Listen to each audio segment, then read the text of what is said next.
Let me give him a call.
You just tuned it in.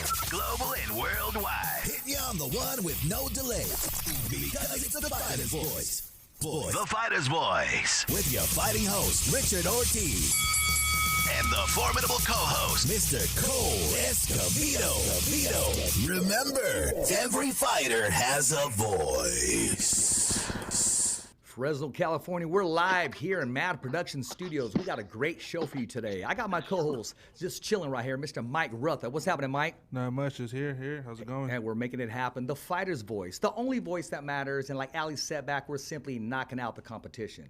I got a lot of good reviews today. As soon as I posted, we're having Ali Setback, Mike. I mean, my phone was, here's the whole thing. And I'm going to jump right to it. People thought he was actually going to come to the studio. Oh. So they were saying, hey, can we go by? Do you think he'll do this? Is he coming by here? And I was at work today. I couldn't answer every single one, man. Yeah. It's just him, basically he's the GOAT of media. I call him the madman of media. That's probably not the right name for it, but I like to call him the GOAT, man. And he's a very humble guy. When you're at the top of your game, you don't need to brag. You just got to continue to do what you do. And he told me this too. You do what you love, you'll never work a day in your life. You know what? I want to dive right into this show before we even mention any sponsors or anything. Bless you, my man. Ladies and gentlemen, my man, our guest here, started off in NBA basketball, covering it since 1997 and also Olympic sports. His YouTube channel, E! News, has over 780 million views and continues to rise daily. Over 600,000 subscribers. As we speak, somebody's subscribing right now. Yep. His IG has over 140,000 followers, Mike. This isn't just no guy, just say, hey, all of a sudden I want to pick up a camera and cover boxing like some of these guys out here. And his best known for when he says reporting. He just took that to another level, man. The reporting guy. I mean, he has that little monito that on his T-shirts and stuff, him running across reporting. He makes things happen, man. Yep. You know what? Enough said. Ali Setback, welcome to the Fighter's Voice, my man. Thank you so much. What a beautiful introduction. I need to save that one. I appreciate it. How you guys doing? We're doing good, man. Doing good, brother. We're doing good, man. I appreciate you taking time out of your busy schedule. You're always working. And it's like when everybody's writing, you're already working. When somebody posts something, you've already been there, done that. And I'll give you an example, Mike. This guy is so involved. When somebody posts a selfie,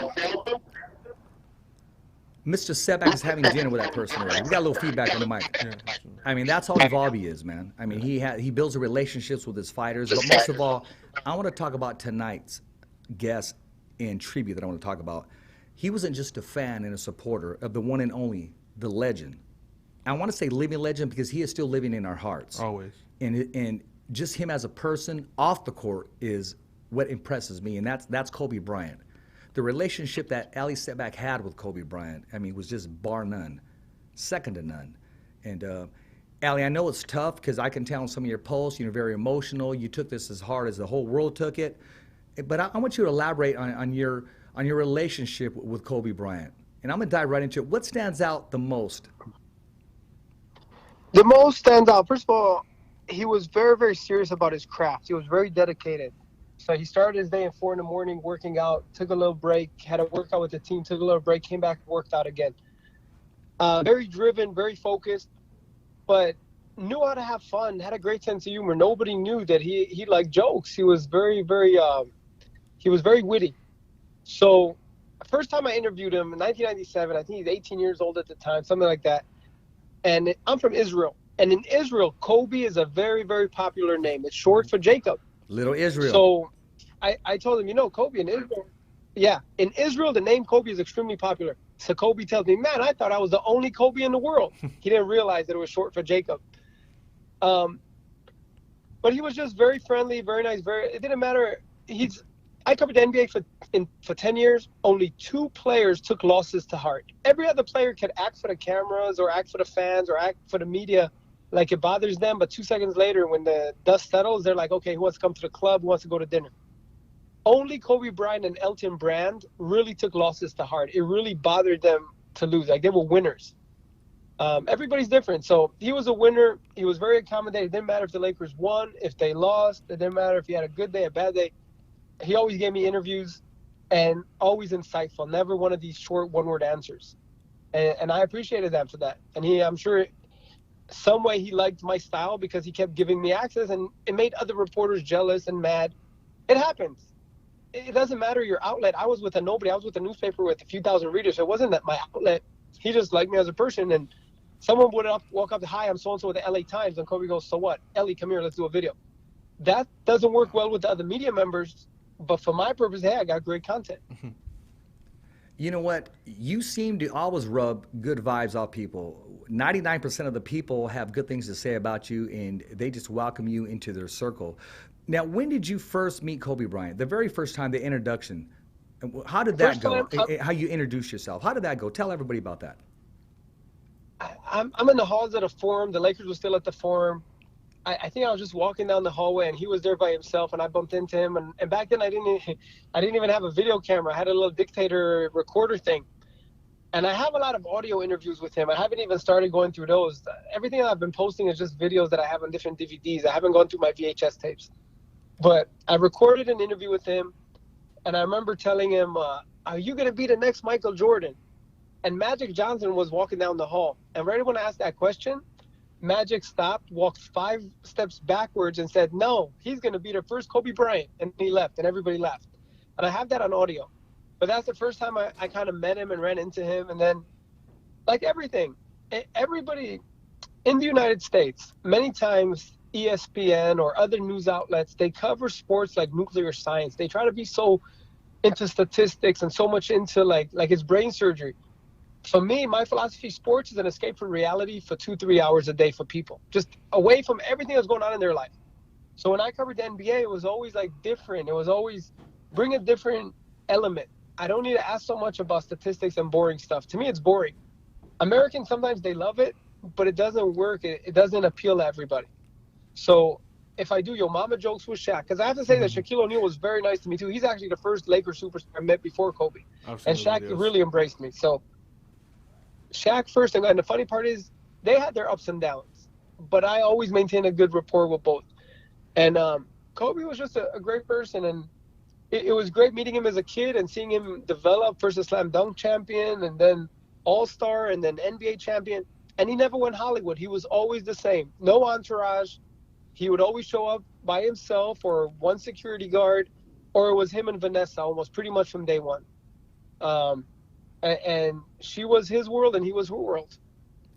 You know, he walked around with that $1 million smile. He just had that it factor about him. Tell us about where did he give you the nickname Little Israel? When did that come? When did that come about? I'll be honest with you, I don't even remember. It just started one day. I don't remember what started or how did it start. But every time he saw me, he'd say, hey, what's up, Little Israel? And just that's what he used to call me. I used to do a lot of different bets with him and a lot of, I was young. I was 23, so I talked a lot of smack. I had no shame. Mm-hmm. And he liked the banter. It's funny, when I started covering boxing, I tried the same approach with the boxing. It didn't work at all. Boxers have much less of a sense of humor than NBA players. Especially when they're cutting weight. Especially when they're cutting weight. You try to crack a joke with an NBA.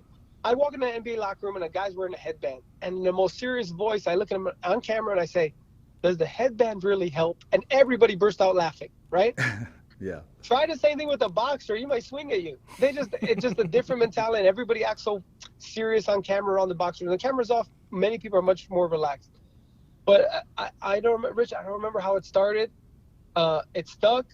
And that's how he called me from day one. And in all the videos, pretty much it started, hey, what's up, Little Israel? Or get on down. You have to do 200 push-ups, or you have to walk to Israel.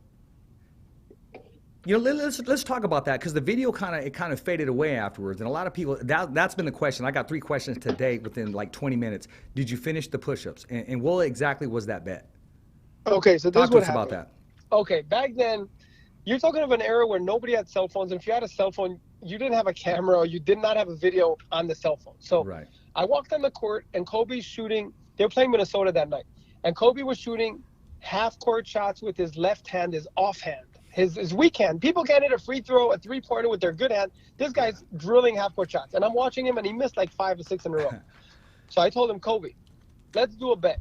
If you hit one of those, I'm doing 200 push-ups. And I ran to the media room to get my camera, because back then I didn't have my camera, just walking around. By the time I come back, Kobe's sitting on like where where players go in to check into the game. He's sitting over there on like how do you call it? A bar? Like, what is it? It's the scorer's desk. Scorer's desk. Thank you so much. Yeah, I covered the NBA so many years, I forgot what it's called. So Kobe's sitting on the scorer's desk, the biggest smile, ear to ear, grinning, and he goes, "Oh, hey, Little Israel, I did it." And I'm like, if you watch the video again, you'll see. And I go, Kobe, I didn't see the ball going. I went to get my camera. He goes, no, you're not getting out of this one. And then everybody else jumped in. Kobe's strength coach jumped in, Joe, and you had the jeweler who makes the Lakers diamond rings. That's a short, bald, fat guy, and he says in. And then Michael Thompson is sitting there, and he said, no, it was a swish. It just went in right to the center of the ring. So I'm like, okay, I'll take your word for it. And then Kobe goes, we got witnesses. So I started doing the push-ups. I did like 60, 70 in a row. Kobe didn't let me take any breaks, any water breaks, which really sucked. Because he's like, no, you're not going to take any breaks. You're going to do it. He's into hard work, man. Yeah, it sits there. And I'm not in shape. Come on, man. It's like, if you work out, you do push-ups every day. If you do 300 a day, it's easy. Pacquiao does, 2,600 sit-ups every day. I'm not there. I'm not Pacquiao. For not being in shape, doing 60 nonstop, that's good. Yeah. Yeah, hold on. There's the story to that too. So anyway, so I do 80, no problem. Get to 109. And then, you know what? Let's do double or nothing. And Kobe says, okay, double or nothing. He says, 5 more shots. If I make it, you do 200 more. He takes like 1 or 2 more shots and drills it right away. And then he's like, get on now, 400 push-ups. So I completed the 200 that night. What nobody knows is that I had a job interview at NBA TV to be a correspondent for NBA TV the next day in New York. So I was going to leave from the game. I took a red eye. NBA sent a limo to pick me up at the airport, the NBA TV. Vice president was Steve Hurst at the time. He doesn't work there anymore. So his secretary was very pretty, looked like J-Lo. So I get to the office. Nice. Now, doing all the push-ups, I got sick. I overstrained myself. I lost my voice. I couldn't talk. I don't know. I showed up sick like a dog. So I walk in his office. He's like, why do you even come? I'm like, I don't know. It's a job interview. I didn't want to miss the opportunity. So he obviously didn't watch my work, because he tells his secretary, man, this is such a great correspondent. He's like Dan Rather at the NBA. I'm like, this guy definitely did not watch my stuff. I'm like, why didn't you pop in my VHS tape? Because my tape is all like goofy stuff, like really funny, lighthearted stuff. And I know, like, I've done skits that NBA or TNT have copied me word for word. My questions, like Ahmad Rashad did a thing about lines from movies. I did that right before, where you tell, players to imitate their number one line. Anyway, it doesn't matter. So NBA thing almost worked out. They were supposed to hire me. It faded out in the end. So I come back to LA 2 days later, 3 days later, wherever, and I'm already better. I'm not as sick. And I did the 200 push-ups, but the second half, I did it very smart. I did 20, I stopped, 20. So I have a video with Kobe, and I have to find it, but I know I have it because I reposted it recently, where Kobe tells me, man, you're taking a lot of breaks this time. And I'm like, yeah, I'm doing it smart. I don't want to be sick. No, man. I want to ask you this. You didn't get the job. Is that what you're saying? No, I made a very big mistake, and I learned from this, and I'll share with you guys what you shouldn't do in life. Okay, I want to know right now. Okay, so I came back. The NBA told me, okay, I think it was like a Thursday, and they said, okay, Monday, we're going to start working together. So I came back to LA, and I told everybody, you guys all thought I was a bum. You said I suck. I'm working for NBA TV very soon. Screw you guys. I'm going home, right? Yeah. I told it to everybody because I was so excited. one person that I told it to had major connections. Didn't want the job, but heard that I'm getting it, pulled some major strings. I'm talking about like the head anchor at CNN was connected to them. That was, so they got the job. Didn't last because they weren't into it. They didn't really want it. And they just didn't want you to have it. They didn't want you to have it, and they didn't like you proclaiming. Yeah, because the in life already. it's like, okay, let's say you're dating a girl, but you're not interested and you break up with her, but her stocks go up just because she's dating you. So if I was gonna get that job, they wanted it all of a sudden just because I made it seem so exciting. Exactly. You find something in the garage, the guy's gonna throw it away. The minute, hey, can I have that? Now he wants it. Correct. Exactly. That's exactly what happened. So. And I learned from it in the future, don't ever tell people what you're doing. Just do it. Let them enjoy it. That's why I live by that philosophy right now. I don't tell anybody my plans. If it happens, it happens. It doesn't, it doesn't. That's why a lot of times I surprise people. Like, look, those who know me well know that I knew Kobe for many years and covered the NBA. But for the majority of people in boxing, they had no idea. No. I never wore it on my sleeve. I never bragged. You shouldn't walk around saying about who you know, because then you're not going to have that relationship with them. Mm-hmm. Exactly. You can't brag about people just if you know them, you interview them, you give the results. And the key is with my report with Kobe, I never asked for a picture, I never asked for an autograph, I never asked for $1. Many times NBA players are walking ATMs, everybody wants something from them. They will come through. Kobe will come through. Whatever you ask, he will do for you. But the second that you ask, it's like a genie. Go join the 100,000 sheep across the street. You're no longer in an inner circle. It's cool. Get what you want, but you're not inside anymore.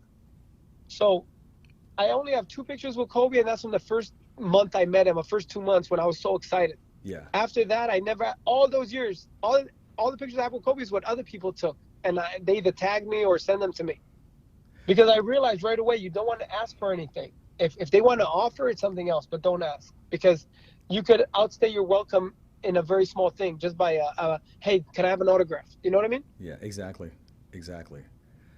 And I live on that. I've said that before, Mike. There's some people that says, hey, I'll hold your bags. I'll do whatever it takes to get in there. The minute they're in that circle, they're taking a selfie, and that's it. They're not going to respect you anymore. You're now a fan. You're not a colleague. They don't see you as a professional. I'll say Timothy Bradley.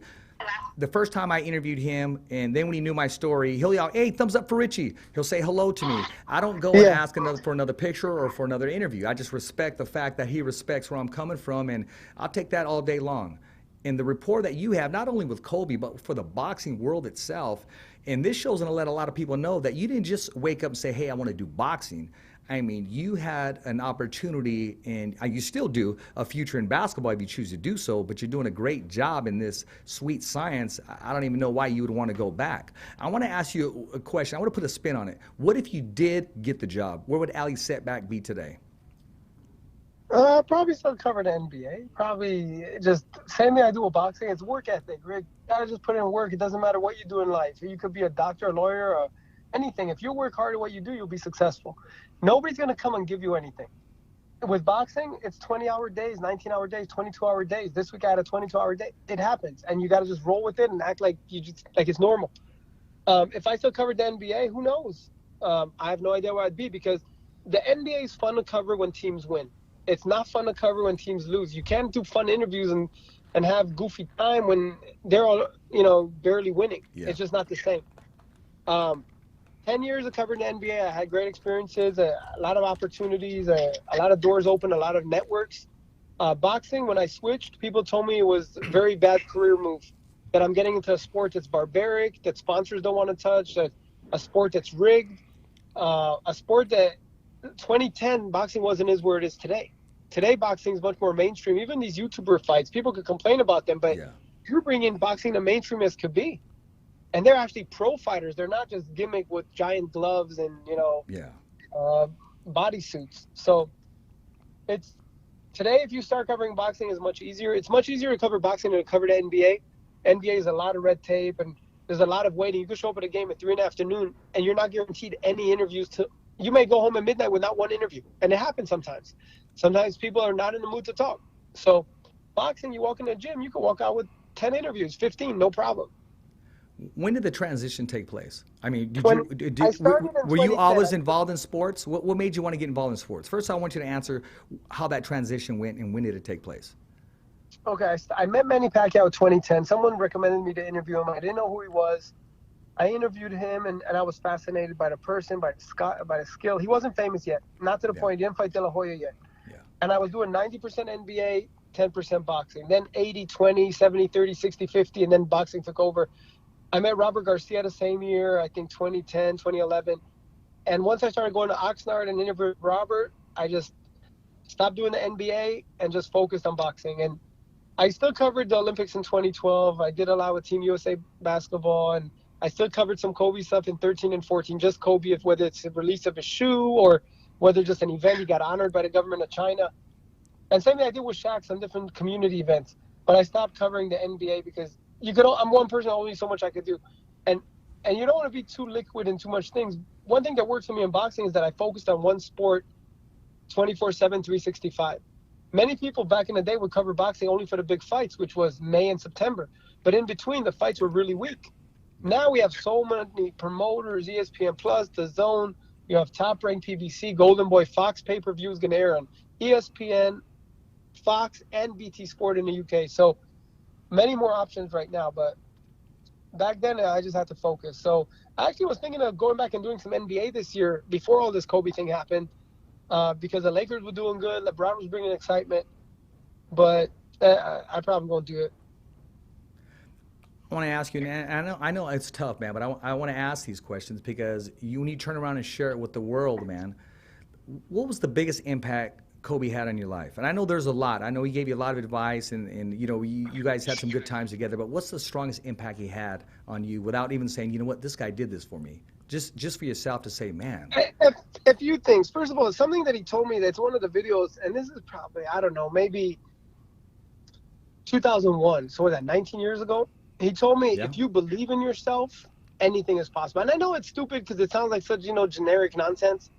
But when you hear from Kobe Bryant telling you, look, I'm a basketball player. You're a reporter. You have to put out the best interviews you can. You got to be the best in your field. That stuck with me. Like, just be the best that you could be. Plus, it's focus. You can't teach focus. It's just something where he was so, driven. You either have it or you don't. And he expected probably everybody else to be as excited as his about basketball. But look, many times boxers don't like boxing. They do it because they've been doing it for many years and they're getting paid, but they're not into it. Basketball players in the beginning, when you're a little kid, you walk everywhere with a basketball and you're into it. And over your bed is posters of basketball players, and you live, drink, and eat basketball 24/7. Love the game. That does not exist in boxing. I've yet to meet a real pro boxer who loves boxing to that point. Or at least in the second half of their career, even though they're making Correct. money, Things start to change. There's more priorities that come involved. Correct. Get burnt out by the business. Exactly. Mike, listening to all this and knowing that this man not only has a career as a reporter in boxing, but he had one in basketball. I mean, sky's the limit for him, man. I mean, when did you start following Ali Setback? I think when I was young, I used to see those videos of him and Shaq making fun of each other. And it was just funny, and then I recognized his voice when I seen it on it probably was that first Pacquiao video I seen. Did you see the transition, or you just I thought remember seeing all those videos. Just did basketball? Yeah, I seen all the videos with him and Shaq, and everybody was always asking, and I typed his name up because someone put it in the comments who it was. And then I was like, oh yeah, I've seen him before. And then I think I actually first met him was 2016, 2017, somewhere around there. Yeah. Actually, you know what? The first time I saw you, Ali, you had a baseball hat on, and you remind me of one of the Beastie Boys. I think Adam Horovitz. Adam, right? Hilarious. No, I'm serious, man. I go, hey, it reminds me of the Beastie Boys. I didn't know who you were or what. I can never understand their lyrics. I need subtitles when they sing. It's always it sounds muffled. But yeah. No, he has skills, man. He has skills. I do want to say this, man. Let's talk about when you walked into Robert Garcia's Boxing Academy. I mean, I'm looking at it now. You're invited to the quince. I mean, you're basically the padrino. You talk to Big G, and you're just, I mean, you're part of the familia when you go there. You go in there talking Spanish, and you don't even know it. You leave eating tortillas, man. I mean, you're Mexicano when you walk in there, and they open up their house to you in their gym, and they trust you with everything. Talk to us about the first time you walked in there.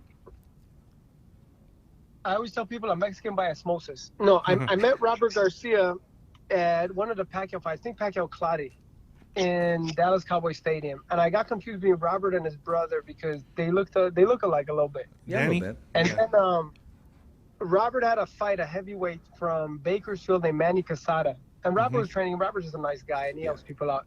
And he fought Chris Arreola, and I was at that fight. Yeah. Neno wasn't pro yet. He was still in the amateurs. And Robert's nephew, who was like 2-0 and just still boxing, invited me to the gym.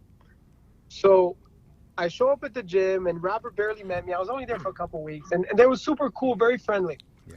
And HBO were about to shoot the first 24/7 ever with Robert. First ever. Like, he's never been on HBO before as a coach. So at the time, I went to 2 different gyms. I went to Robert's gym and another gym in LA. And HBO told both gyms, the gym in LA and Robert's gym, that they don't want me around because they feel I get in their way and they want exclusive. And so the first gym in LA said, Ellie, sorry, you're out of here. You're in HBO's way. Robert, who barely knew me, barely met me, took my picture, framed it, put it on the wall, told HBO he's a member. I'm not going to kick him out. If you don't want to come do 24/7, you don't have to. And that showed so much class to me, so much loyalty. He didn't even know me. And he was willing to sacrifice not being on 24/7, which is, That's back big. then 24/7 was the show to be on. Absolutely. So that showed me so much who the person is. So not everyone would do that. I would understand if you would tell me, Ellie, this is my break of my lifetime, please don't come for a month. I would understand that because that would make, that's logical. But there's a certain level of loyalty. You could say, like, in Mexican culture, like, your word is more important, your respect, You only got one opportunity to keep your word. Trust me. That's Trust it. me. But he didn't Exactly. have to. But I'm saying, I would have been okay if he would have said, you know what, hey, please wait outside the gym when they're here or something. It would have made sense because, come on, that's No, and then obviously I didn't get in their way, and obviously they just wanted to act like bullies, and that's why they're not in boxing anymore. Because they didn't know what they're doing. They put on some terrible fights in the end. Hey, quick shout out right there. I am rocking the old school, it says HBO After Dark shirt. You know what I mean? A little throwback. So, yeah. That's it kinda, okay. It kind of Throwback is okay. It kind of went But- hand in hand. But, yeah, okay, let's talk about that. Why aren't they not involved anymore? Did they get crushed by ESPN, DAZN, or what's the story behind the story? Because I heard different elements of that story. I just think they put out some bad fights.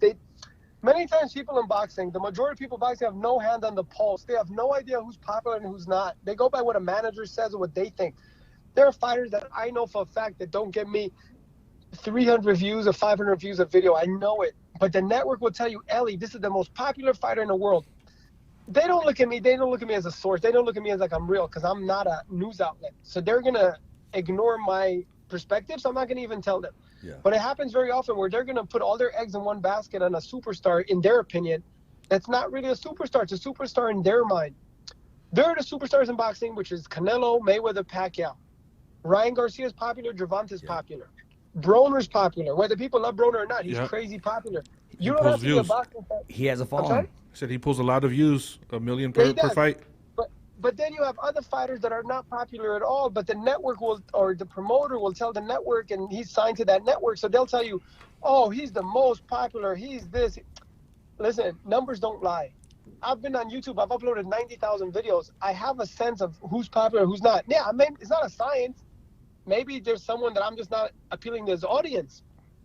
But it's pretty a consistent thing. There's some guys that get great views. There's some guys the fans just can't relate to for a lot of reasons. Their personality, their charisma, their boxing style. If you have big knockouts, people may like you. But if you have big knockouts and you don't know how to do an interview, in the UFC, they used to send their fighters to acting classes. It's not a bad idea for boxers. No, Show it's some not. personality. You can't do an interview and give yes, no answers. You're not going to go nowhere. No. I remember interviewing LeBron James when he was 17, and we were in the elevator, and I told him, LeBron, he was telling me a story about how he goes into the store and his jerseys are out, and he's looking at his jerseys, and he can't believe it. I said, your name is bigger than your face. He goes, funny thing, you should say that. Like, he was standing somewhere, and a girl was near him saying she came to see LeBron, and he's right by her, and she didn't even know what he was saying. Yeah, So, exactly. I think that's one of the reasons with HBO, like, they put on bad fights. They pick the wrong fighters to promote, and it has to do, maybe their budgets, or they miscalculated and they thought people would like to see what they were promoting, but they weren't aware. Like, they had generals with no armies. Boxing is a niche, it's a sport. If you're a Mexican fighter, you're popular, you have a country. If you're Manny Pacquiao, you have a country. If you're just a fighter and you don't have a backing, like, no one cares if you win or lose because there's no emotional connection. No, you're absolutely right. I mean, when Julio Cesar Chavez fight in his prime, we all stopped. Everybody was barbecuing on a Saturday. They bought their shirt on a swap meet on a Sunday so they could wear it that following Saturday of Julio Cesar Chavez. It brought us together as a culture, as a whole. We all looked forward to it. So I know exactly what you're talking about. Yeah. But go ahead. I'm sorry. No, but what I'm saying is, boxing is one of these sports where this is what I realized. When I covered the NBA, I covered the NBA 3 years on YouTube. I had 10 million views. Very respectful. 10 million is respectful. 10 years of boxing. I've been on YouTube for 13 years. 10 years of boxing, I'm almost at 800 million views. I'm at 790. So obviously there's a hunger for boxing content. There's a hunger for boxing. Fans worldwide is huge, and there's not a lot of outlets. Even mainstream media, there's no newspaper in the U.S. that has a designated boxing reporter. It doesn't exist. So you have a lot of people on YouTube, a lot of people on Instagram, Facebook, Twitter, and there's a thing right now that's very popular online is to buy views and followers on YouTube. I see it. A lot of people are buying followers, buying views. But there's a lot of legit views out there, and there's a lot of people like who love boxing. I got married 3 years ago this week. Tomorrow will be my 3-year anniversary. Congratulations. Happy anniversary. We went on a honeymoon to 6 different countries. We kind of toured Europe. In every country, I ran into an ES News fan. Wasn't planned. It wasn't organized. We landed in Ukraine. There's a line of cab drivers. One runs up to me, hey, selfie. I love Lomachenko. You do great videos with him. We go to Azerbaijan. There's a kid there I watch. We go to Israel. The guy's selling food in a fast food place. Hey, man, I love Pacquiao. Thanks for the videos. There's always some boxing fan somewhere, which you may not have in other sports. Yeah. You know, what you're doing is you're touching lives. And you know what, Allie? And you have a responsibility. You got to keep going and going and going. You may be tired, but people look forward to your videos, to your one-liners. What's he going to do next? How in the hell is he at 2 places at one time? I mean, you keep everybody on edge as far as what's going to happen. Okay, you want to hear a funny story really quick? Check this out Sunday. I told you I had a 22-hour day, and it wasn't on purpose. But Ryan Garcia kicked off his fight week. He's fighting this week, of course, Ryan Garcia against Francisco Fonseca. Fonseca has 2 losses to Gervonta Davis and Tevin Farmer. Other than that, he has pretty much all knockouts, and he's very talented. Obviously, I think Ryan wins. But Ryan had a meet and greet with fans in Riverside. I'm in L.A. L.A. to Riverside, an hour and a half about. Made it to Ryan's meet and greet. His meet and greet was 12:30 to 2.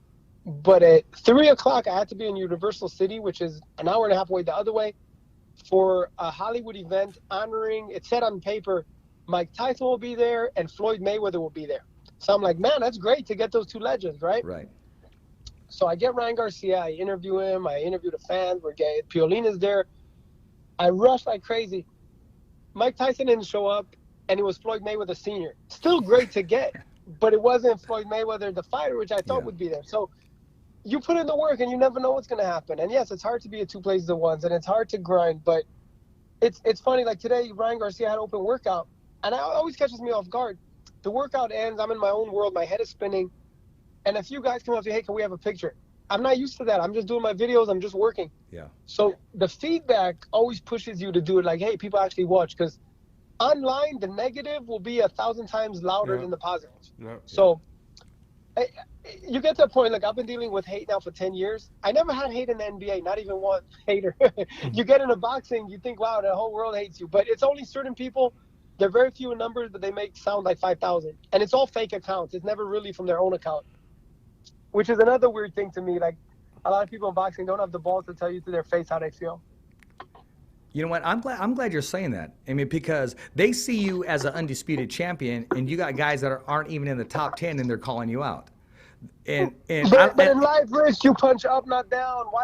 Why would I go to someone? Exactly. Let's say if I'm beefing with someone, I want to be with someone. Well, unless you're Smith, you could punch down.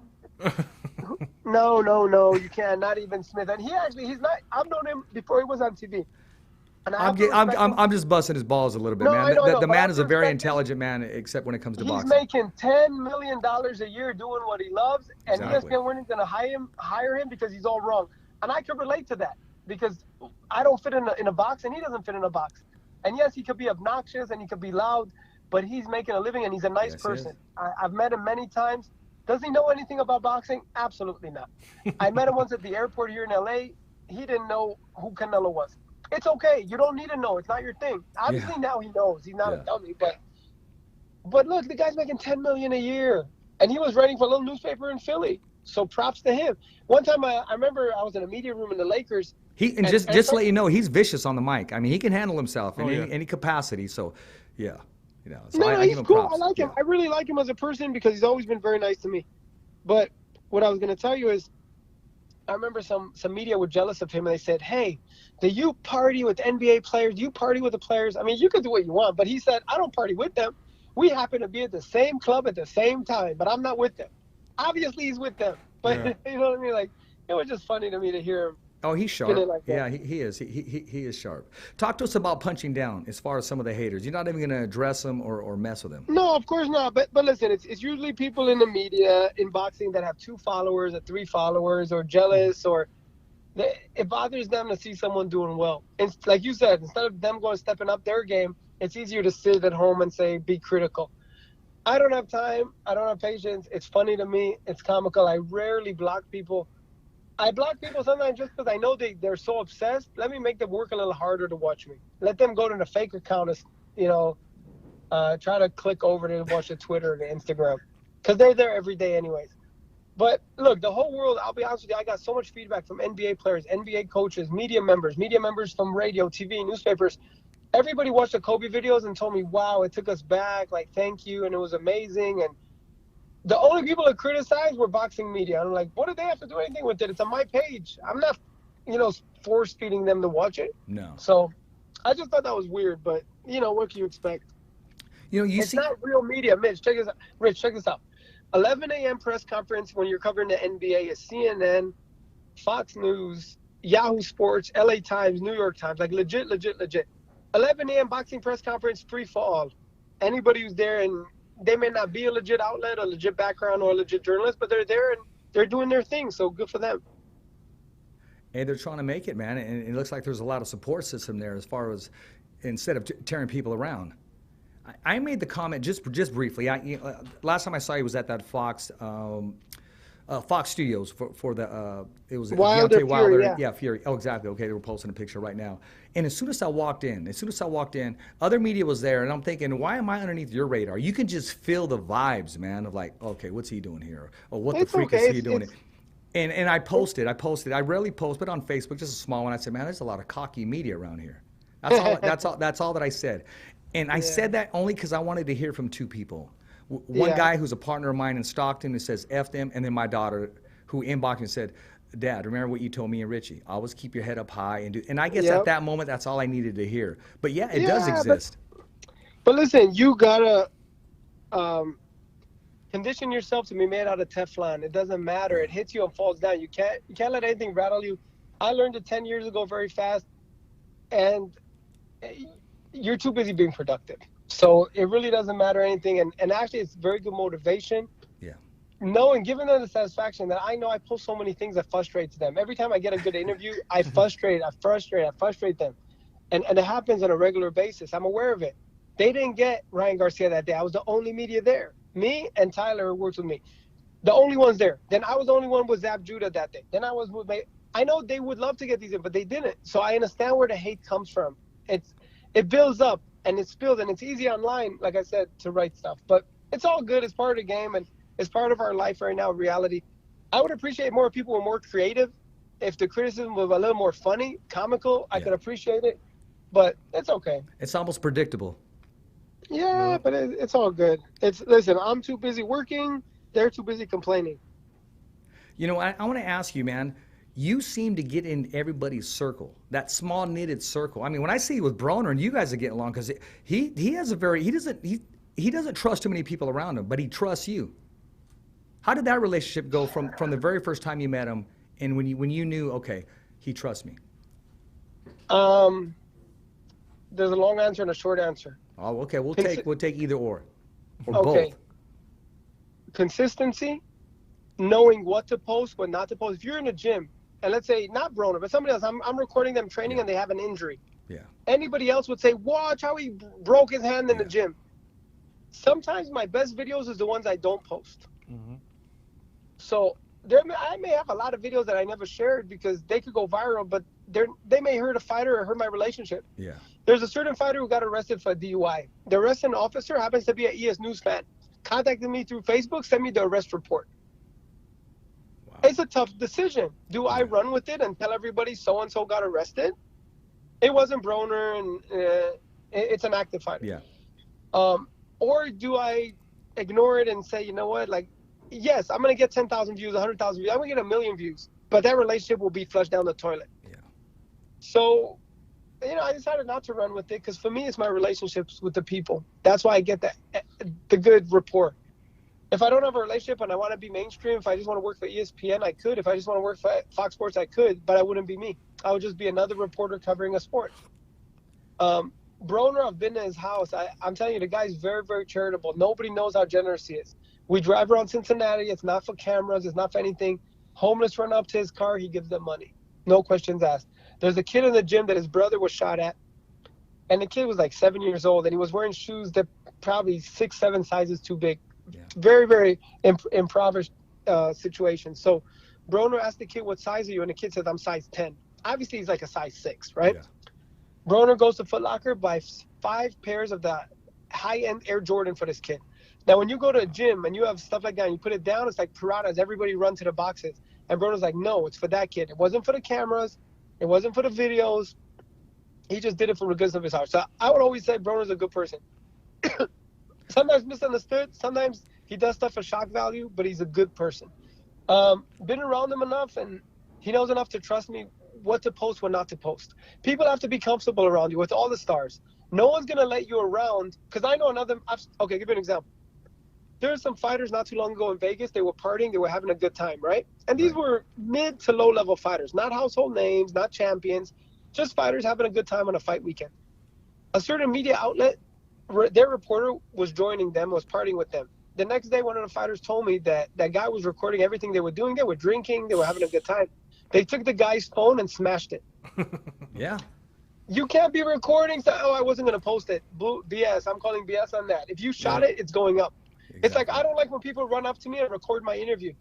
And then when I tell them, hey, why are you rolling my interview? Oh, I wasn't going to upload it. Dude, if you shot it, you're uploading it. Yep. So, you have to learn tact, good common sense. And relationships don't happen in one day. Because you could charm anyone in one day. Anyone could be charmed. But their real face comes in with time, 6 months, a year, 2 years. And you have to be consistent. Exactly. You talked about the consistency. I'll give you an example with the Charlos. I'm not best friends with them. I say hello, I respect them. But one of the reasons they kind of like me, because when the story came out, let's say, with him that he supposedly hit a girl. Oh, yeah. And I said, it's not the case, it's not true. Everyone's running on what they read in the media. Why don't you wait till it pans out? And it panned out, it was nothing. It wasn't what it said it was. Yeah. You have to wait, and we love to burn people and throw them away, and right away, scandalous. They don't give anyone the opportunity to state their case. I mean, people want to be judge and jury and prosecution right out the bat within 5 seconds. That's human nature, and that's the world we live in. Unfortunately, you may call it a good today, but a rotten tomorrow. Because I'm looking at the future in the big picture, and it seems that you're making all the right decisions when it comes to things that you're posting. You always bring entertainment, humor, and you ask that question that's just off the wall. When I say off the wall, not in a bad way, just like, oh my gosh, where you got people thinking, oh wow, I should have asked him that. Yeah, it's okay to ask a fighter other things than walking inside of the ring. And you seem, no, like today, listen, it happens a lot, and that's another reason the frustration happens. Because they can't, you got to think quick on your feet. There's a lot that goes into it, and sometimes it's very spontaneous. Sometimes I know what I want to ask, but I don't want to ask in front of everybody. Yeah. Because they're all going to run with it and whatever. Yeah. But we'll see. But everything's good. We're grinding. Thanks for having me on. I really appreciate it. Hey, I know you got to go, but before you got to go, I got to let my dude Mike Ruther ask you a question, man. Okay. All right. So, quick one here. This is something, as you were talking about earlier, about how media that's up there also can hate down low, right? So yeah, we're gonna say 3-4 weeks ago, when the news broke about who Canelo would possibly be fighting, I actually got information. I text Richard, and I text one other person, and I sent the exact word for word of what it was to Richard. I said, hey, BJ Sanders is who they think is going to be the front runner. The very next morning, I tagged or I screenshotted a tweet that was posted. I won't mention the person's name, but word for word, what I had text Richard was the exact message that came up, or the exact tweet that came up that next morning. And it was just funny because I told Richard, I was like, what did I tell you was going to happen if I told one other person? And it was just I'm going to tell you two things. I've seen people do that with bad news on purpose just to see where the leak is. Hey, I did that at a fight. I've seen that happen where they start a rumor and they see where's the leak. And then you know who you could trust, who you can't trust. Exactly. In boxing, there's a lot of speculation. And there's Canelo's fighting in Japan. Canelo's fighting in Vegas. He's fighting BJ Sauer. He's fighting Smith. I happen to know what's going on. But out of respect for the fighters, because the fighters love to announce their own fights, I'm not going to take the thunder away from them. Let the fighters announce we all want to see. So you can speculate. You can ask what if. But you can't announce and say possibly, probably. Yeah, it was just funny to me because this person is known throughout boxing. I mean, he's gone from different companies, but he's one of the top people supposedly. And it was just funny because I was like, look, this guy took what I said, I was like, he took it and he posted it. Take it as a compliment. Yeah, you have a good style. I laughed about it the next morning. I was like, hey, that just means that he could be getting all that money, but he's paying attention to stuff I say. So it was funny to me, but it just made me laugh when you were talking about that. Don't punch down. And I'm like, you are ahead of one of these companies, but yet you took what I was saying. It was just funny to me. No, that is true. That is funny. But it happens, and there's a lot of plagiarisms. And sometimes, listen, I'll do an interview with Robert Garcia. He'll tell me some inside stuff. I see major news outlets go ahead and do a tweet based on it without saying the source, and then follow with the phone call the next day. It's okay. In the past, it would bother me more now. Who cares? You know what I mean? Let them be the ones, whatever. I at least know people know where to go get the source. Yeah. Ali, well, I will say this. I'm going to let you go, and I truly mean it from the first time that I said it to you. I said, you are the best at what you do. You continue to grow, and you turn around and you said, Richard, be better than me. I remember you said that. You should be better than me. You should be bigger than me. Keep pushing. Well, I remember you said that, and I remember you gave us the nickname. You go, the fighter's voice. You go, the only voice. And then I ran with it, the only voice that matters. And what I'm saying is, hey, man, media should support other media, man. And leave it to whoever wants to go get a story, go get it. That's fine. I mean, we can reprint it, just give some props and say printed by or shot by. That's all it takes right there. But you seem to get the ball, run from end zone to end zone, and not look back, man. And you are opening the doors, and you are motivating people. And the advice that you're giving us right here, man, I mean, the sky's the limit. I appreciate that. No, you have to keep it 100, but keep doing what you're doing, keep blowing up. You guys, a year from now, you'll be times 10 bigger than you are now, and in 2 years you'll be bigger than that. So you gotta keep doing. You do grind a lot, you do make it everywhere, which is not easy to do, but staying home you get nothing, so you gotta keep grinding. Hey, Ali, not one single sponsor, man, and I'm not proud to say that. It's just, not one single sponsor, but they'll come. They'll come. They'll come. Keep it going. All right, for sure. We'll be in touch. Thanks so much for having me on. I appreciate it. Okay, appreciate that. Hey, where can the fans and followers follow you, man? Here's your plug. It's very easy. Just go anywhere, Google ES News, one word, and you can find me on Instagram at my first and last name. You can find me on YouTube at ES News or anywhere else. But thank you so much. I appreciate everybody. Appreciate it. Let you go and drive safe. But I got to ask you this last one, man. Who's the hottest podcast right now on the set? Oh, absolutely. The fighter's voice. What a question is that?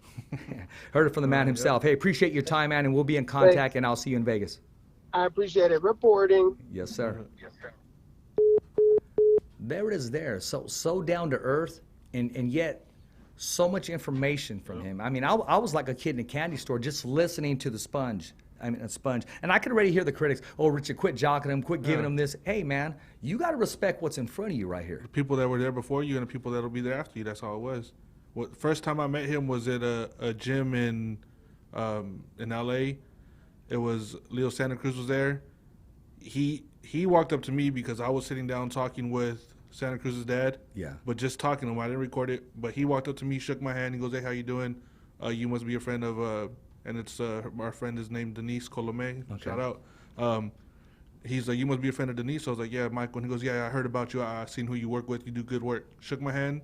First person in the media that had done that up until that point. Now, since then, talked to a lot more people, know a lot more. But he was the first one to come up and say hi. You know, not saying you or myself or anybody, they don't recognize any good until they think you've done some shady shit. Yeah. Then they're like, okay, look, I told you.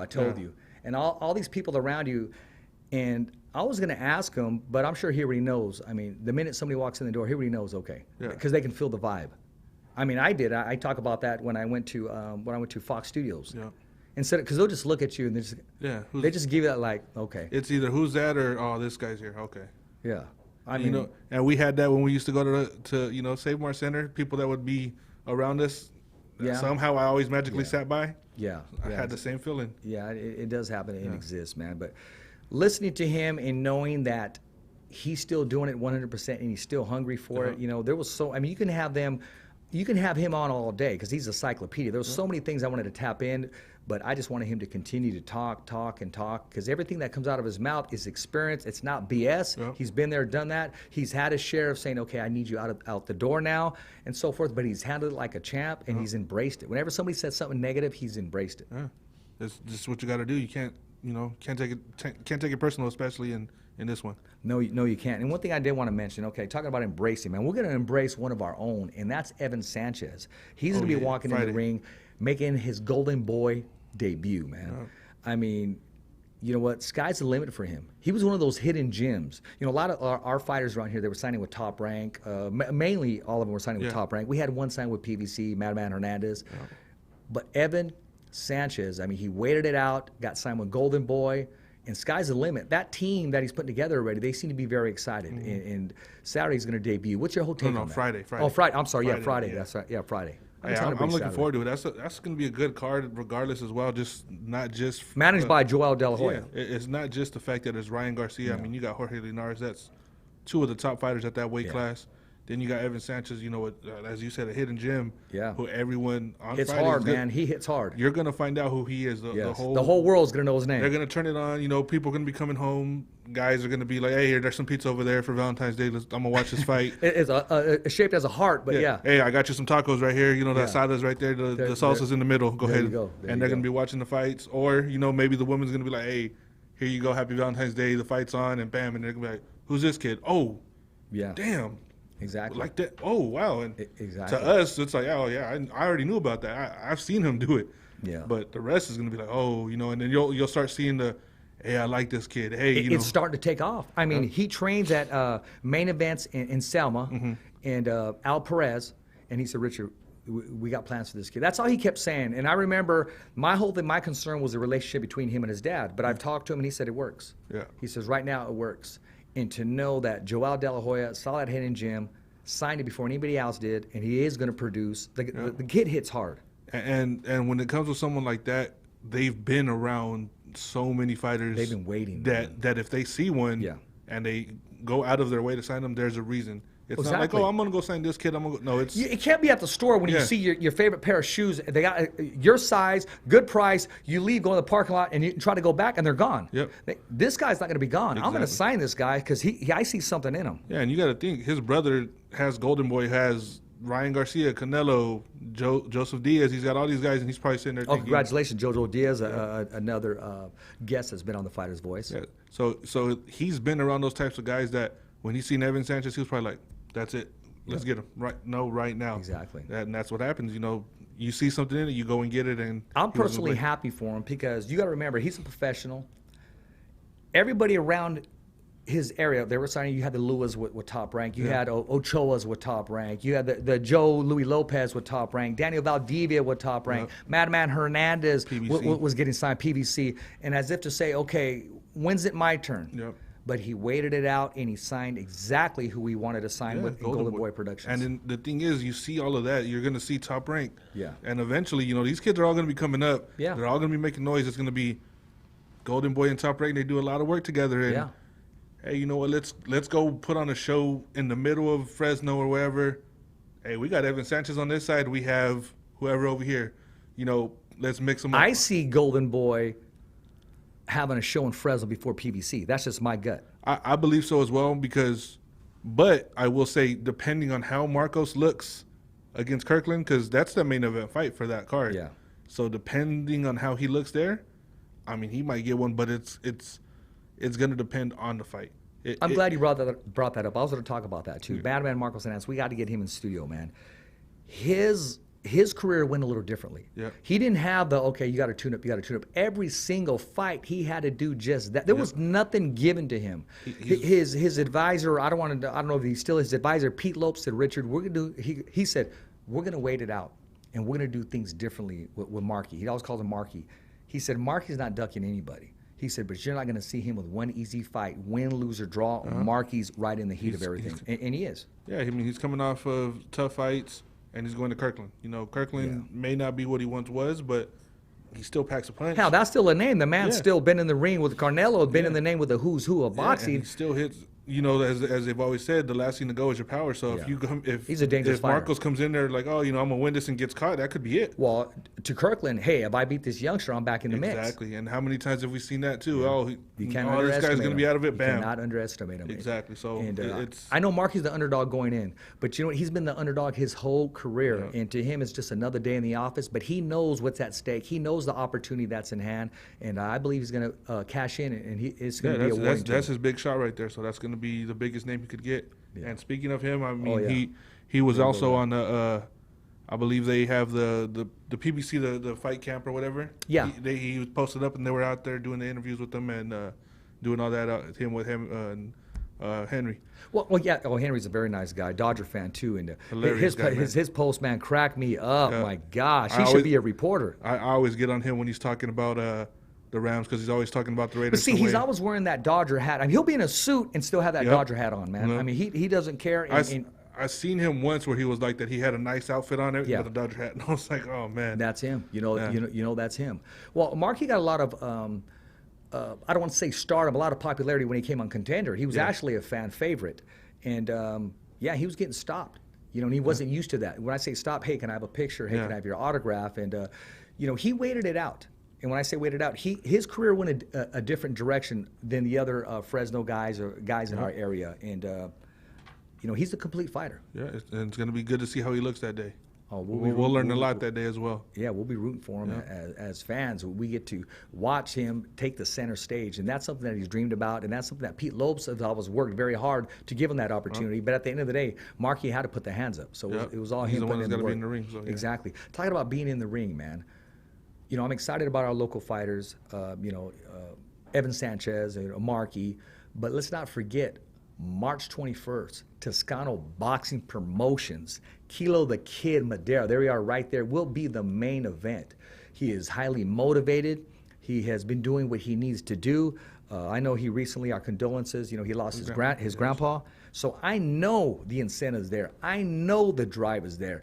I know he's going to push forward and go through hell to get that victory. And I know he's going to dedicate it to his grandpa. And he's there having that extra person with him in the ring, and that's him on his shoulders. And that's all that he needed. It wasn't like he wasn't motivated. You could call Kilo 2 o'clock in the morning, and like he says, anybody can get it. He may put the Corona bottle down, but anybody can get it. But when it comes to boxing training camp, the man is disciplined, the man is focused, and you don't want to be around him. You don't, because he's working, and if you're not working with him, he doesn't want you around. There's certain people he brings in his circle. He's there to work. That's it. I mean, he's trained with the Diaz brothers a lot. Yeah. So he tells you that he's serious about it.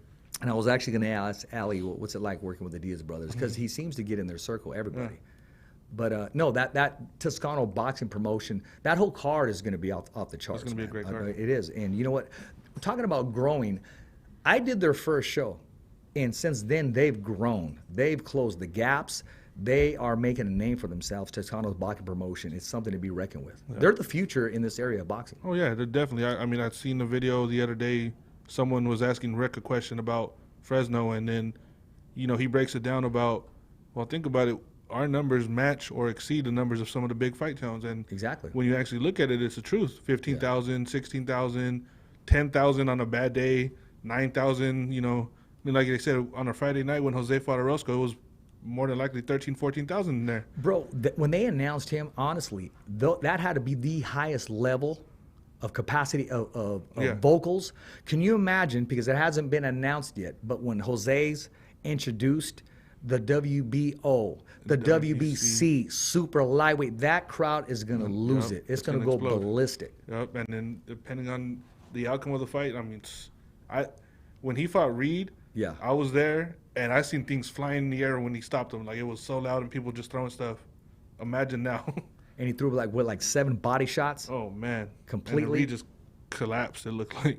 So, yeah, I mean, Regis it was was loud then, so I can only imagine now. I like Regis, man. I like his post, and that's one guy that just lives life on the edge. Yeah. I mean, you're talking about professional boxing. He's okay. The list goes on. Wrestling alligators, jumping in a pool of sharks, going skiing for the first time, snowboarding, and I mean, what's next? The guys that try to jump off a parachute with no parachute and just use He's his gonna jump out hat of to a come plane down and or just be like, something. hey, I got this. I got an umbrella. Yeah, I got this. Yeah, you should see him and Josh Taylor going at it a little bit today. It was pretty funny. Their little Oh yeah, back and about forth. the eye. Made reference to the eye.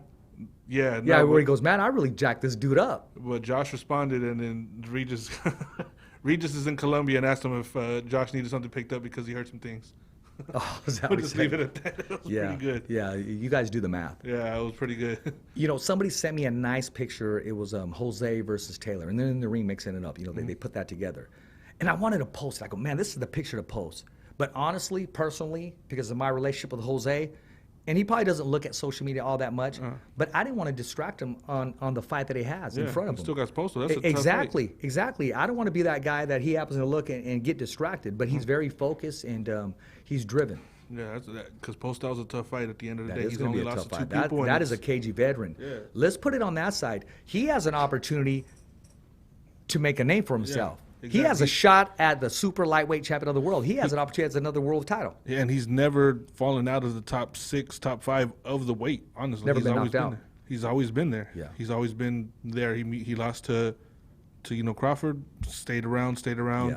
Barely lost to Taylor, stayed around, But- and now he's got another shot. But he's not dealing with the young, Yeah. hungry, talented, strong lion. He's fighting in his prime, probably the best shape he could be in right now in Jose. You know, we had the privilege of going to his training camp, and I told you his footwork, his movement, and to see things that people don't post, to see different styles. The guy is not one-dimensional. Oh, yeah, he's definitely got different skills. And you could see that if you've actually, like a lot of people that say, oh, I've seen him from day one. No, if you really seen him from day one, you could see the evolution, especially from going to Freddie Roach to Garcia. You could see the differences in what he's learned and what he's picked up. And Well, it's the growth, and, Yeah. and it's the maturity. I believe has always been there. Oh, yeah. The growth is the opportunity, because you got to remember, you know, Freddie. You know, he had Manny Pacquiao, he had had a lot Miguel of other Cotto, people. and I'm not saying anything, so I'm not going to get involved in that. But he made a decision that he thought at the time Yeah. he needed to make, which is in boxing. There's a lot of decisions made. And again, it wasn't like they left on bad terms or anything. He never said nothing wrong about Freddie. He just said he No. wanted to move over, and that's all. And at the end of the day, if you ask a fighter, hey, who's, you're going to have a boxing career, you're only going to be trained by 2 people your entire life. Freddie Roach, Robert Garcia. Most people are going to say, oh, okay. I'll take them both. Win. Either or. Okay, let's go. They're not going to say, I don't want that. You tell me. Well, I'm glad you brought that up. But let me say this, and I'm not backtracking or putting any of our fighters underneath the bus. Nowadays, you tell a fighter they have a chance to work with Robert Garcia and Freddie Roach, their trainer that they're with now should be saying, go, mijo. yep. I'll come in as a chief second. But Yep. they go, oh, no, I still want my compa to train me. Yeah. Or, oh, no, my padrino, I want him to train. Bro, are you You serious gotta- right if, now? If they're taking a liking to you, go Are and you take them exactly. with you. And Exactly. you know what? He could learn a lot too. You never know. I mean, you see it a lot of time. I seen on Thursday when Golden Boy had their card. a la Robert Altazar, Floyd Mayweather Sr. I seen Joel Diaz, who we all know who Joel Diaz is. He was working cuts for Salim Urbina Yeah. as her husband trainer, but he's there on the side working on the cuts, and I'm thinking he's just there, like he's helping out, but he's giving a little bit of instruction, but he's letting the other person. So Joel don't even have that Hey, man. that type of ego. Emmanuel Stewart was in the came in the ring when Lennox Lewis, gosh dang, what's the guy's name? Atomic Bull, and I should name the Morrison? name should come. No, the Atomic Bull. My gosh, there's no way I should not miss this name. Well, I'm going to move on right now because it is going to come to me right now. Oh yeah, wait, here, who's the guy? Knocked down Mike Tyson in sparring, and I used to talk to him on the phone. Gosh, what's the guy's name? My man. Any boxing historians are going to remember. And he hold on, when he fought Lewis, Yeah. did he beat Lewis? No, yeah, he knocked Lewis out in the second round. McCall? Oliver McCall, the Atomic Bull, Oliver McCall. He came in with Oliver McCall. On the rematch, he was in with Lennox Lewis, yeah. And see, I'm upset because I should remember Oliver McCall, down-to-earth guy. He let me and my mama inside the press conference. He was, come on, mama, come inside. Yeah, Oliver no McCall. credential or nothing. He goes, no, you coming in with me. This is real talk. In the press conference, it was the rematch. It was Julio Cesar Chavez, Frankie Randall. You had Azuma Nelson, I believe Jeff Fennick or Jesse James Leja. You had Terry Norris, and then you had, gosh dang it, Terry Norris and Simon Brown. Yeah. And then you had Gerald McCollum, and you had the Hawk, Norris. Julian Jackson. Oh, yeah, no, yeah, Julian Julian Jackson. Jackson, there you go. Yeah. So he let us in that press. It was, man, it was off the chain, Yeah. man. But nice guy. He's a But good you dude. see Yeah, the he way got- this business is? Yeah, that's just the way it goes. And we've seen already Freddie train a fighter that's fought Jose.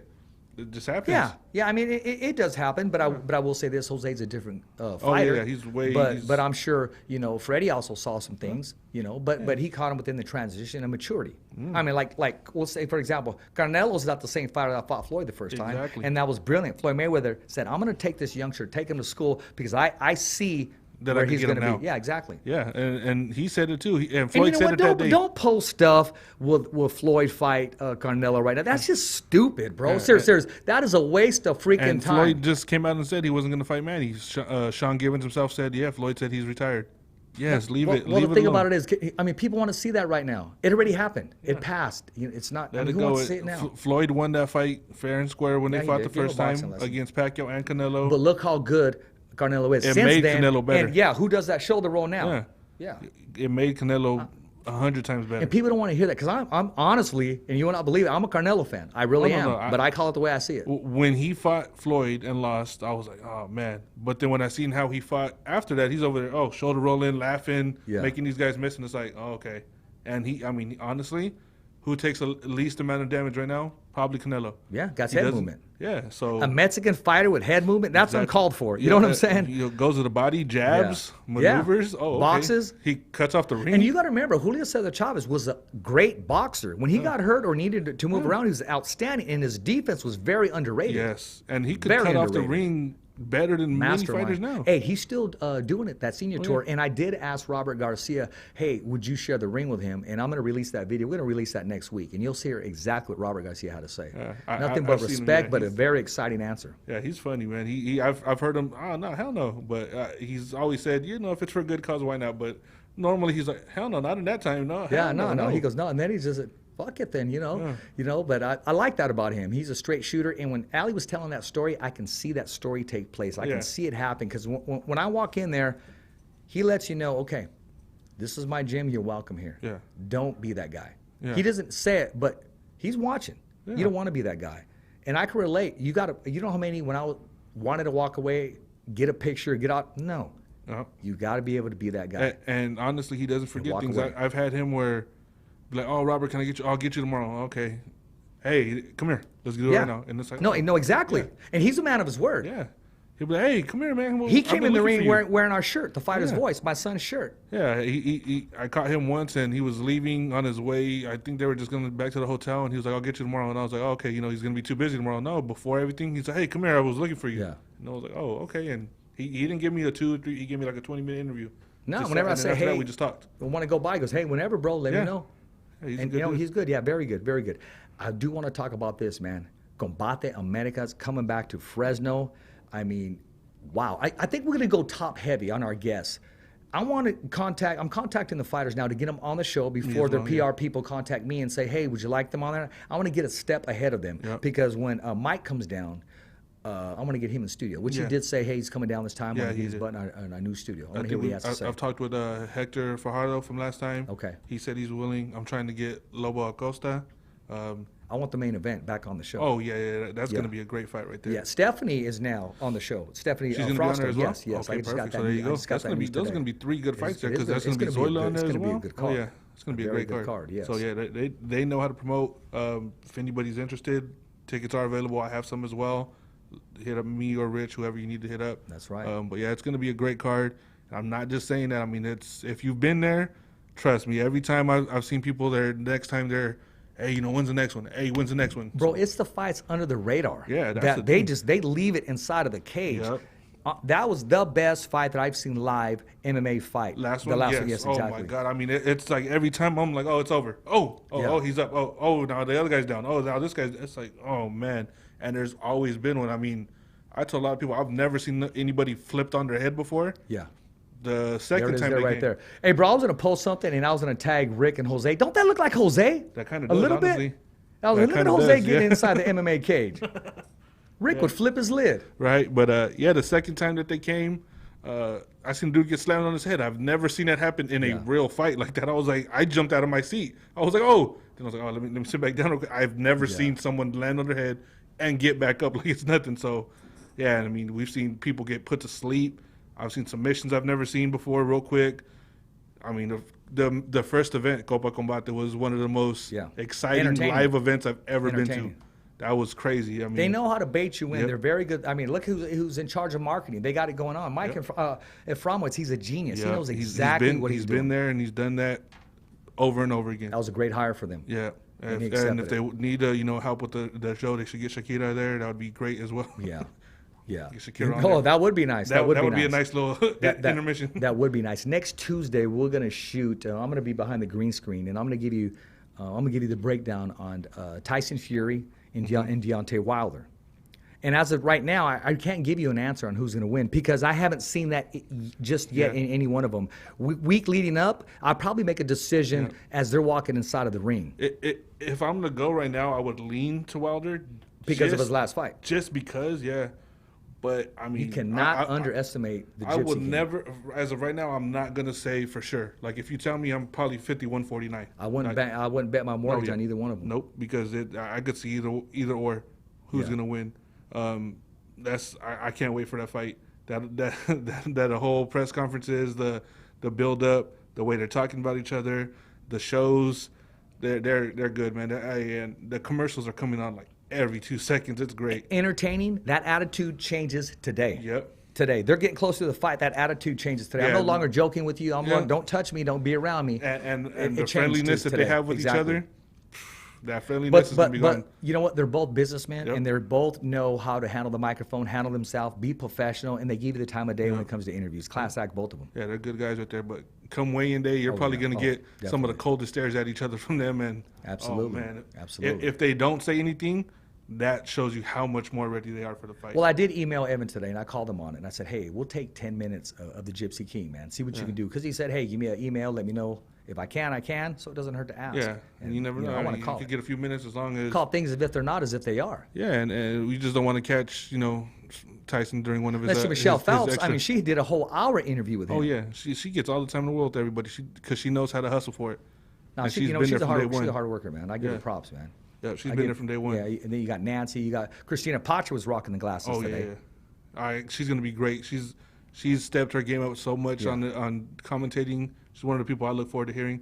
Michelle Rosado, shout out. She's putting on a show March, I believe 27th. It's called the Philly Special. Okay. They always do a great show out there. I mean, one of her cards she had on before had one of the coldest knockouts last year. Yeah. So I can't wait to see that card this year as well. A lot of women out here that are stepping up and actually know the sport, not out here showing butt, showing boobs, trying to get people to look. They actually know what they're talking about. So always respect to them. No, exactly, and there's a lot involved in that. There's a lot of hard work, and you can't just be a pretty face. You got to know exactly what you're talking It's about. only going to or get they're you so gonna call far in this one. No one cares about. I actually had that conversation with someone. They were asking me about women MMA. Now, don't get fighters. me wrong. If you're the full package, run Yeah. with it. But I got a question about women MMA fighters, and they were like, "Oh, so who do you like to see? Oh, you like to see her?" I'm like, honestly, I don't give a damn what the girl looks like. First off, I'm pretty much married, so I'm not going to be looking like that to begin with. Secondly, Well, you're married, and if you go there, you will be buried. exactly. Because And- I seen your wife. She's small and quiet, but she looks like she don't play around, Yeah, dude. She don't. So I don't care what the girl looks like, honestly. Yeah. There's girls that I've seen, and I'll tell them, yeah, she could actually fight. She could actually fight. But me, my favorite female fighter of all time is Cyborg. And to many people, they don't think she's pretty, whatever. I really don't care. She could fight. I will watch her 10 times a day. Like, she can fight. So that's how I always am with fighters. I'll tell you, hey, she can fight, though. If she can fight, I don't care what she looks like. And that's just how I've always been. I really don't care if she can fight. That's all that matters to me. Well, I like the female face of Combate, and that's Zoila Frosto. Oh, yeah. Because she can fight, And Go out and put the heels on and go out and do a business meeting or something. bro, she's a cardio freak. She's a gym rat. Oh, she's always. I know. Every time she posts something up, it's like, and do you go home and sleep at all? Yeah. No, exactly. No, she's putting work, and her sister too. I mean, her sister has closed the gap. When I say close the gap, as far as not pastor or not, she's her own person. Yeah. I'll just say that. I'm not going to compare the two. That's a good She's team. found her own. That's a Exactly. good team. Iron sharpens iron. That's Venus and Serena right there. You think about it. Exactly. That's hey, what they are. we're going to shut down right now, but I do want to talk about this fight that's under the radar. It's going to catch wind. It's going to catch fire, and I'm talking about Jesse Vargas and Mikey Garcia. That is going to be war. Yes. Complete war. And that's going to be a really good card. Now I'm seeing all those fights. They got 3 or 2 title fights. Chocolatito's on that card.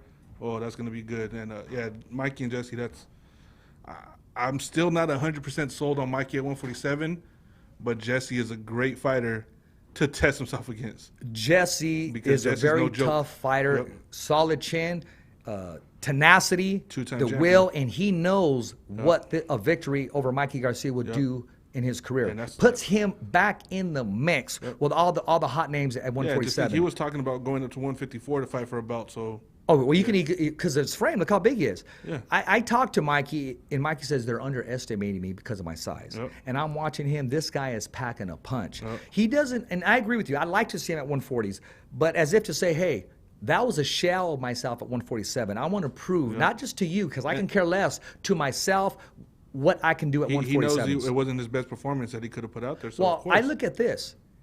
He has now let his body mature into Yeah. that weight. That was my thing with it is he was jumping How are from you gonna carry the 135 weight? to Exactly. 147 Yeah. in one fight. It's like that's something you want to build. Mikey's going to be okay. Yeah. He knows he's going to be involved in a dog fight. Oh, yeah. You got 2 dogs. Jesse is a legitimate fighter. He's a Yes, he two-time, is. 2-division world champion. Not I no one. commend them both for giving us, the fans and the followers Oh, yeah. and viewers. That's going to be freaking dynamite, Yeah, man. that's going to be a great fight, and that's a good way to end the month. Don't right be there. surprised if you see another Hagler Hearns. Yeah. I'm calling it right You now. never know. I mean, especially with those fighters, they got tough chins. They do. They hit just They hard got enough. a lot of freaking pride. Yeah. A lot of They- pride. They hit just hard enough. So that's going to be great right there. Oh, it is. And I could tell it's already, I don't want to say heat up, but it's very serious because Mikey has a different look when he looks at him. And Vargas isn't blinking. Yeah. But when Mikey's looking at him, he's like, come on, man. Let's do it now. You want- I yeah, don't got exactly. time for this stuff. Let's do the press conference. I got work to do. Yeah.